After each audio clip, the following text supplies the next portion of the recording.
STN के खास मुलाकात कार्यक्रम में आज हमारे साथ रंगकर्मी वैभव गौतम है। वैभव गौतम जी से इनके जीवन कला के बारे में हम जानेंगे। साथ ही इन्होंने रंगकर्म के रूप में कब से अपना क्षेत्र चुना, आइए बात करते हैं वैभव गौतम जी से।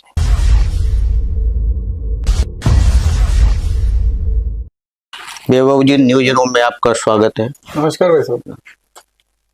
वैभव जी, सबसे पहले तो अपने जीवन परिचय के बारे में हमारे दर्शकों को बताएं।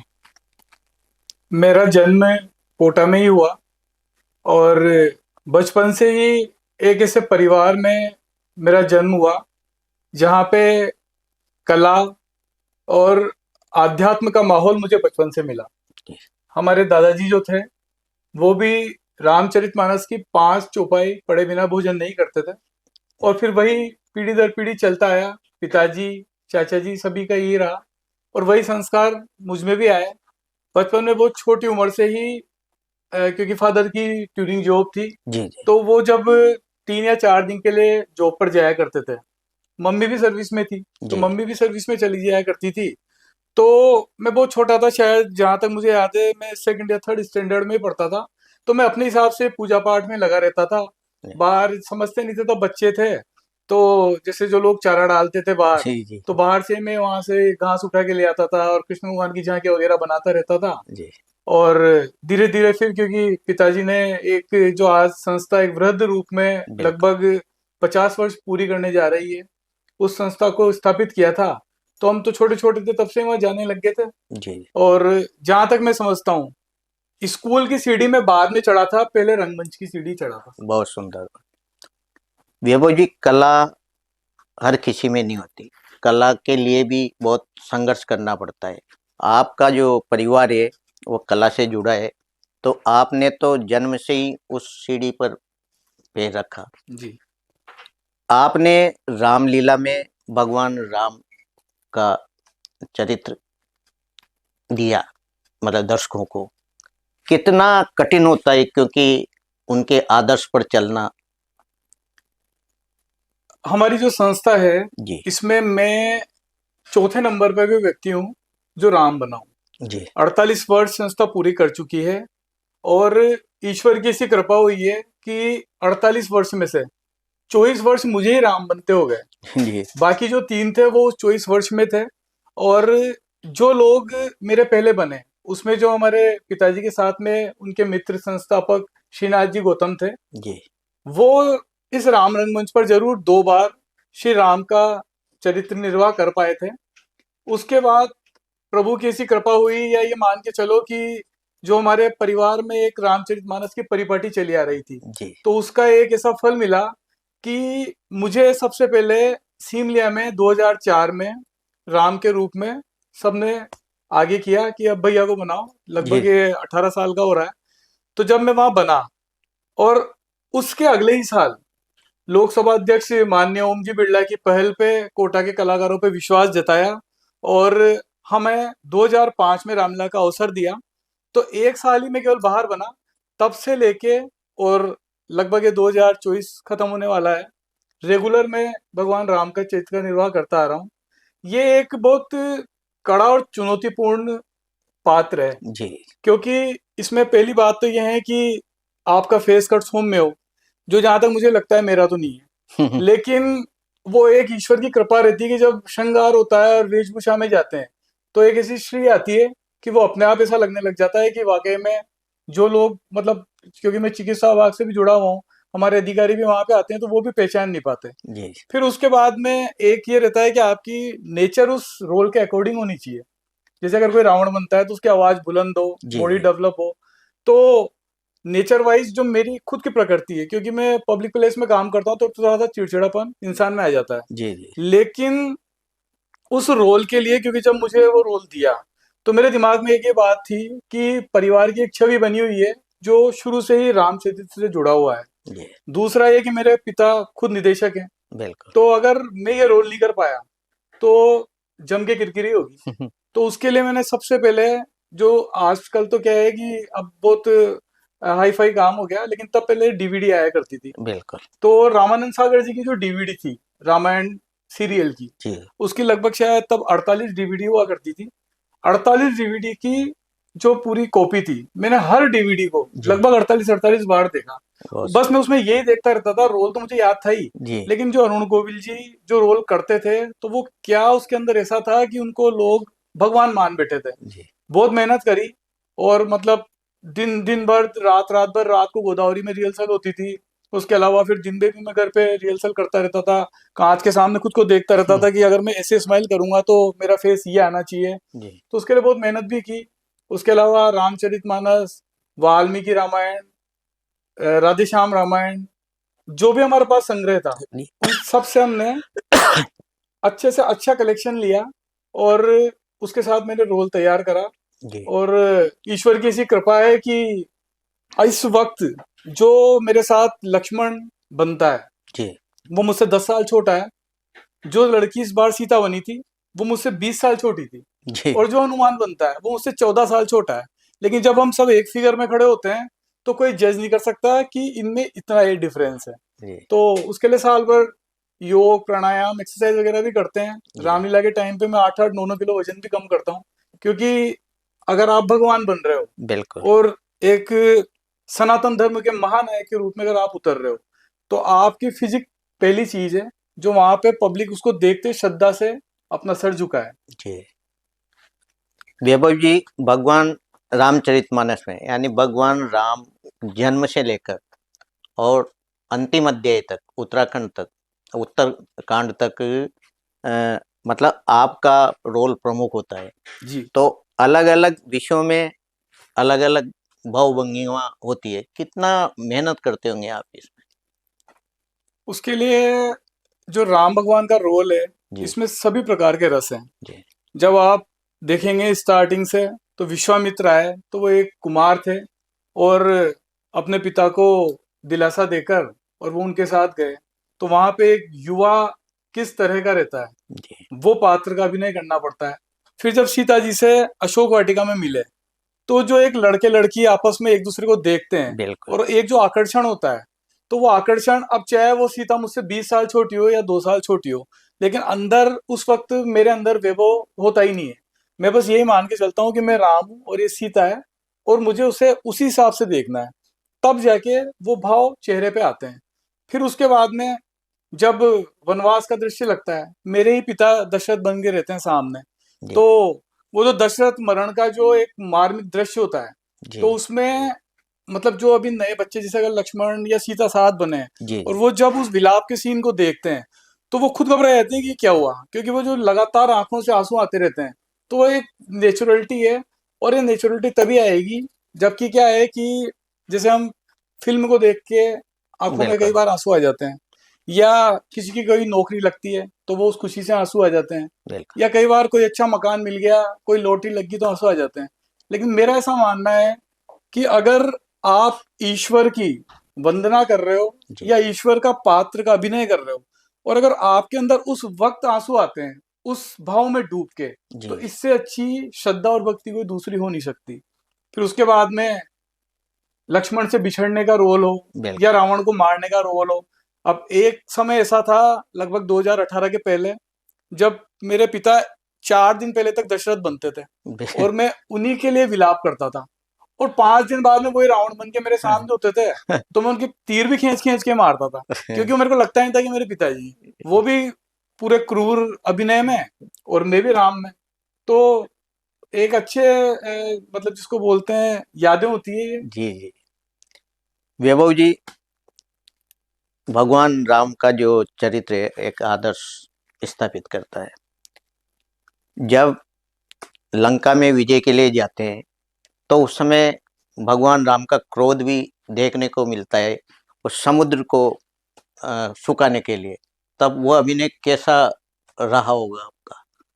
भगवान राम ने पूरे रामचरितमानस में केवल, जहां तक मुझे पता है या जो मैंने अध्ययन करा, सिर्फ एक ही जगह पे क्रोध किया था, समुद्र के यहाँ पर, बिल्कुल। क्योंकि उन्होंने समुद्र को, सगर महाराज जो उनके पूर्वज थे, वो पृथ्वी पे समुद्र को लेकर आए और उन्होंने अपने पूर्वज की ही भांति 3 दिन तक अन्न और जल का त्याग कर समुद्र की पूजा प्रतिष्ठा की।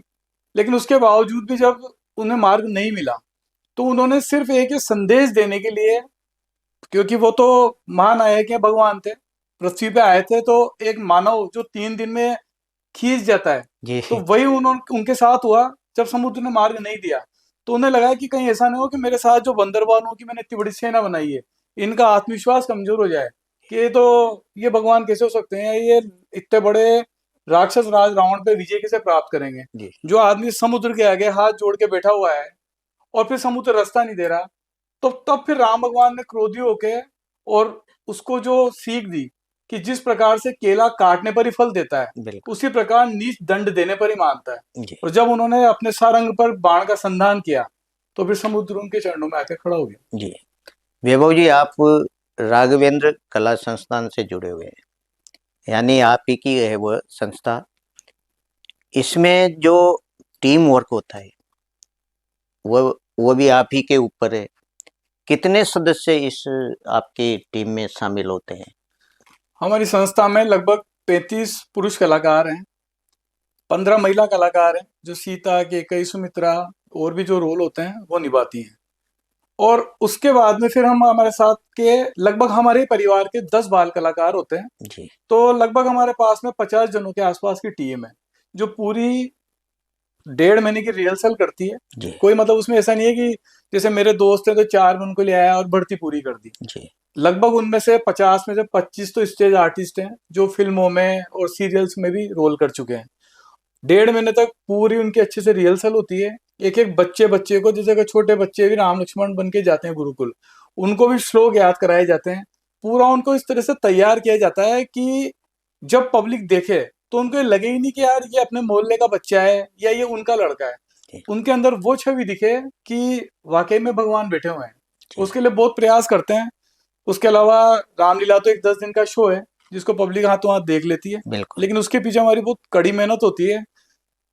हम जैसे जितनी ड्रेसेस है सब धुलने जाती है, कुछ ड्राई क्लीन होती है, जितनी विगे हैं उन सब के ऊपर हम तेल वगैरह लगाते हैं ताकि वो दूर से शाइनिंग भी करे जी। और उनमें कीड़े वगैरह नहीं लगे। कई मालाएं वगैरह हैं जो रामलीला के बीच में यूज करते हैं तो टूट जाती है, तो फिर उन सबको वापस सही करना। धनुष है, जैसे जो शिव धनुष जो राम जी ने तोड़ा, जी। तो उस शिव धनुष की रिपेयरिंग होती है हर साल, दोबारा से उसको सही करते हैं। जितने भी हमारे पास लगभग जो मुकुट हैं, गदा है, जी। तलवारें हैं, सब स्टील की और पीतल की है, तो सब पे हर साल पॉलिश वगैरह। अब क्योंकि ये तो एक शौक है, जी। 4-5 लाख रुपए में 50 आदमी, जिसमें आप ये मान के चलो कि 70,000 तो म्यूजिशियंस का खर्चा है हमारा, और लगभग 50-60,000 ये हमारा स्टेज का खर्चा है। तो हमारे पास तो ले दे के 3 लाख रुपए रहते हैं। हम्म। अब उस 3 लाख में लगभग हमारा जो मेकअप होता है रामलीला में, वो टोटल ब्राइडल जो मेकअप होता है, क्योंकि क्या है कि सब शौकिया कलाकार है, जी। कोई भी स्किन के साथ खिलवाड़ पसंद नहीं करता। बहुत महंगा मेकअप होता है, 20-25 हजार का हमारा मेकअप हो जाता है। तो सारे खर्च करके हमारे पास में 50 जनों के बीच में लगभग 2 लाख रुपए बचते हैं। अब अगर हम 2 लाख में लेबर लगाने लगे हमारे साथ, चाहे वो जी। पर्दा बांधना हो चाहे कोई भी काम हो, तो फिर तो कुछ बचेगा ही नहीं। कम से कम कलाकार जो आ रहा है 1.5 महीने जिसने रिहर्सल की है, उसको पेट्रोल के पैसे तो दोगे आप, वो भी पैसों की अपेक्षा रख के तो नहीं आता है। जी। तो सारा टीम वर्क है। मैं खुद, जैसे आज शाम को तो मेरे को धनुष तोड़ना है, हम्म। और 6 बजे में हम पहुंच जाते हैं स्टेज पे। 6 बजे पहुंचते ही देखा कि अरे यार पर्दे की डोरी टूट गई। अब वो पर्दे की डोरी क्या है, वो एक टेक्निकल चीज है। जी। तो वो क्या है, क्योंकि मेरे को लगभग ये मान के चलो कि 30 साल तो हो ही गए इन चीजों को समझते समझते। हाँ। तो वो डोरियां डालना वगैरह उन 2-4 जनों को ही आता है। तो फटाफट फादर बोलते हैं कि ऐसा कर, तू ऊपर चढ़ पहले तो। हाँ, तो ऊपर चढ़ाते हैं, और ऊपर जाके बल्लियों वल्लियों पे चढ़ के पहले तो सारा डोरिया वोरिया बांधते हैं। जैसे कई बार निगम के अधिकारी वगैरह आते हैं ना, तो भी देखते हैं कि यार हो सकता है इनके साथ में कोई स्टाफ होगा, लेबर वगैरह होगी। फिर वो तो जब दोबारा नीचे उतर के मेकअप करके आते हैं ना, तब वो कहते हैं कि यार आपके लड़के इतने एक्सपर्ट कर रखे हैं हाथ में, कि मतलब यही सारा काम कर देते हैं और यही रोल खेल जाते हैं पूरा का पूरा। जी। तो बड़ा टीम वर्क है, एक बहुत बड़ा सर्कस है। जी। वैभव जी, ये जो प्ले करते हैं नाटक, यानी जो रामलीला का, इसमें सबसे महत्वपूर्ण भूमिका नाट्य मंचन के साथ साथ कलाकारों की जो मेहनत है उसके साथ होती है संगीत की, जी। ताकि जो सामने बैठे दर्शक मतलब बंधे हुए भी रहते हैं, क्योंकि पार्ट अभिनय एक अलग चीज हो जाता है, साथ में संगीत का भी उसमें बहुत बड़ा रोल है। तो रामायण की जो चौपाइयाँ जो कर्णप्रिय हो, कौन सी टीम आपकी इस पर काम करती है? हमारे साथ में अंतर्राष्ट्रीय व्यासपीठ पर जिन्होंने लगभग भारत से बाहर भी 3 या 4 देशों में भागवत और राम कथा की है, श्रद्धेय सत्यनारायण जी शास्त्री जी हमारे व्यास प्रमुख हैं। जी उनके साथ में उन्हीं की बेटी शिवाजी, जो भी शास्त्रीय संगीत में पारंगत हैं, जी जी वो रहती हैं। बाकी एक तबला वादक होते हैं, वायलिन होता है, पैड होता है। जी। वैभव जी, राघवेंद्र कला संस्थान, ये हाड़ोतीनी राजस्थान में एक ऐसी संस्था है जो आज भी रामलीला के माध्यम से दर्शकों को बांधे रखती है। इस संस्थान ने कहाँ कहाँ रामलीला का मंचन किया, और सबसे जो बेहतरीन, आप तो आपने तो भगवान राम का पात्र किया है, कहाँ ऐसा आपको जो मन में हो, कहाँ मतलब ऐसा दृश्य जो पब्लिक ने बहुत वाई वाई लूट? राघवन कला संस्थान ने हड़ौती में तो लगभग सभी जगह, झालावाड़, झालरापाटन, सीमलिया और राजस्थान के कुछ अन्य शहरों में भी रामलीला की। जी लेकिन क्योंकि हमारे साथ शुरू से ही सरकारी कर्मचारी ज्यादा जुड़े रहे हैं, जी और उस समय पे 10 दिन तक क्योंकि घर में भी पूजा पाठ होता है, तो वे- नवरात्रा पे क्या है, बाहर जाना संभव नहीं होता, और पैसा कमाना हमारा उद्देश्य शुरू से रहा ही नहीं। तो हमने जो नियरेस्ट रहा हमने वही करना चाहा, और लगभग श्री राम रंगमंच पर 17 बार हमने रामलीला का मंचन किया है, जो जी अभी तक का सर्वाधिक रामलीला मंचन करने वाली टीम का एक रिकॉर्ड है। उसके अलावा आर के पुरम का जो मंच बना, जी वो भी हमारे लिए बनाया गया था, क्योंकि जब हमने 2 बार 5 और 6 में यहाँ पे रामलीला की, और क्योंकि लगातार एक टीम को भी नहीं दे सकते, तो फिर माननीय लोकसभा अध्यक्ष जी ने कहा कि कोटा की बेस्ट टीम कोटा से बाहर जाए, ये भी उचित नहीं है। तो ऐसा करो कि 4 रामलीलाएं चालू कर दो पूरे कोटा में। तो वो आर के पुरम का मंच स्थापित किया गया, उसका पूरा नाप वगैरह जो है वो आज भी हमारे पर्दों की साइज का है। जी सबसे बड़े पर्दे हमारे पास ही है, लगभग हमारे 35 फुट के पर्दे हैं, ऐसे ऊंचाई में 15 फुट है, तो वो स्टेज हमारे हिसाब से ही है। तो लगभग हमने सबसे ज्यादा बार रामलीला राम रंगमंच पर ही की है। जी उसके अलावा विज्ञान नगर में भी की है, जब ये नगर निगम के तत्वावधान में होती थी, वहां भी रामलीला आर के पुरम में की। पर ज्यादातर जो इस 48 साल का जो एक लंबा सफर है, जी उसमें से 70% समय तो कोटा में ही बीत गया। जी। वैभव जी, आज कलाकारों की स्थिति ठीक नहीं है, क्योंकि अ, सरकार की तरफ से भी इस तरह का कोई प्रोत्साहन राशि नहीं दी जाती। बिल्कुल। तो आप तो कलाकारों के बीच में रहे, क्या स्थिति है वास्तव में? कोटा में कलाकारों की कोई कमी नहीं है, चाहे वो अभिनेता हो, चाहे वो गायक हो, चाहे वो नृत्य वाले कोई भी कलाकार हो। लेकिन कलाकारों के प्रोत्साहन के लिए सबसे पहले उन्हें एक ऐसी जगह मिले जहां पे उन्हें बारी बारी से अपना रिहर्सल करने के लिए एक अवसर मिलता रहे। ऑडिटोरियम बना, लेकिन ऑडिटोरियम के चार्जेस इतने ज्यादा रहे कि कलाकार वहां की सीढ़ियों तक भी नहीं पहुंच पाते।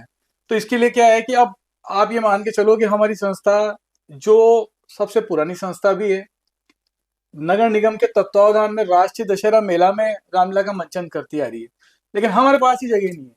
जी उसके लिए हम गोदावरी में रिहर्सल करते थे।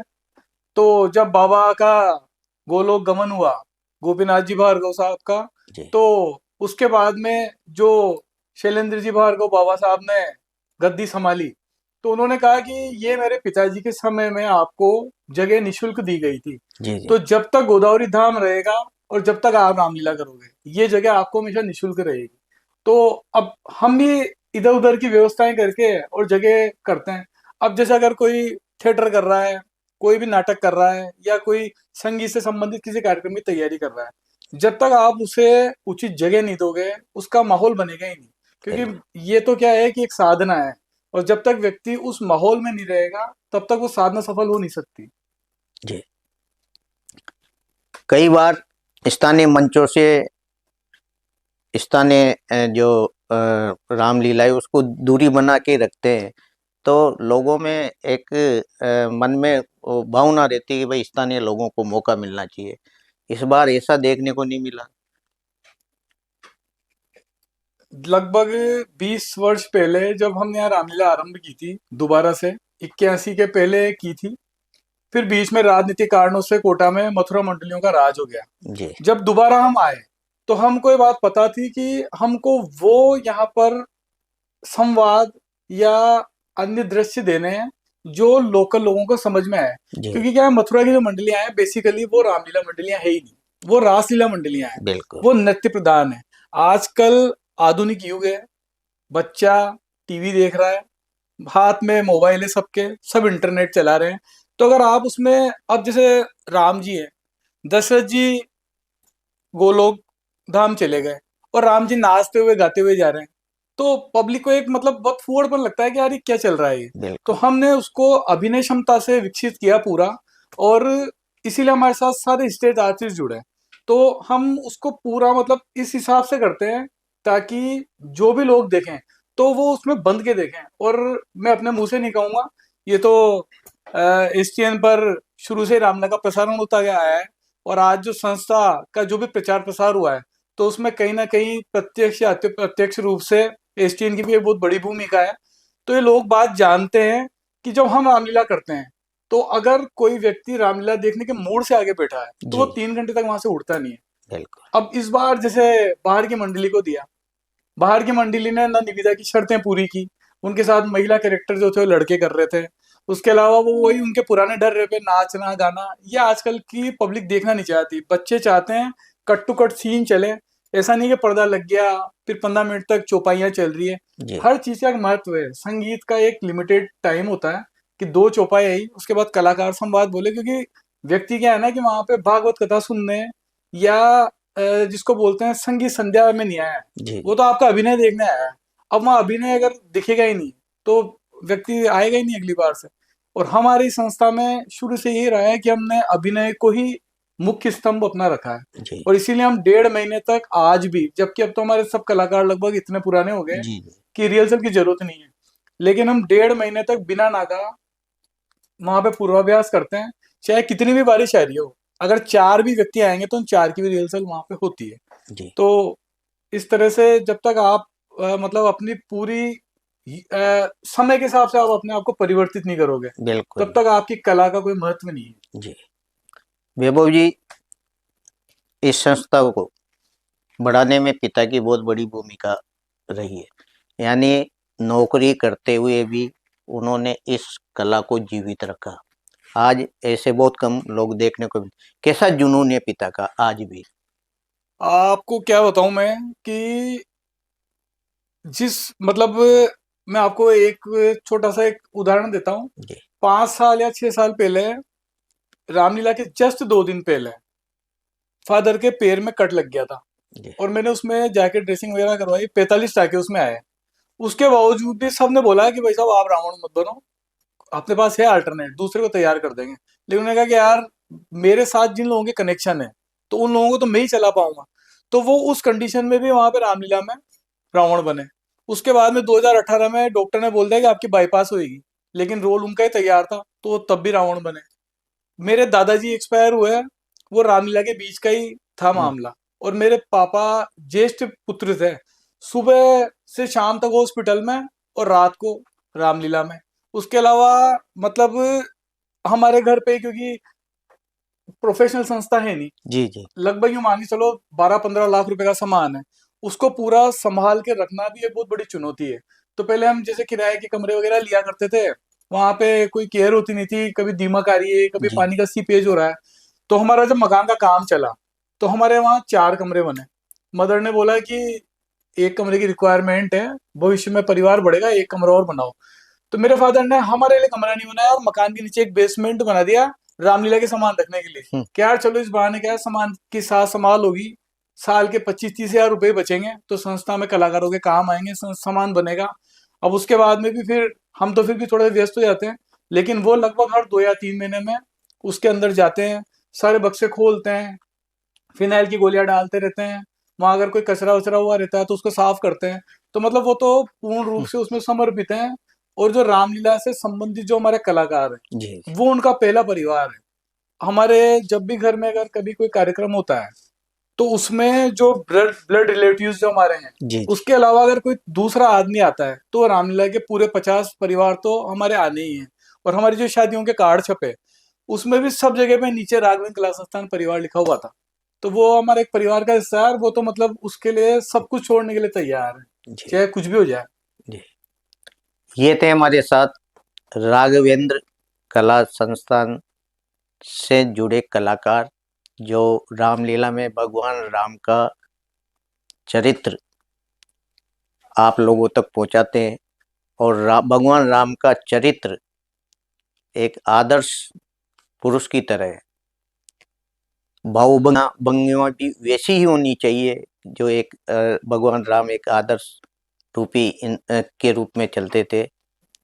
आज इनसे हमने रामलीला से जुड़ी बातें, कलाकारों की समस्याएं और संस्थान को किस तरह इनके पिता आगे बढ़ा रहे हैं, ये सब बातें इनसे साझा की।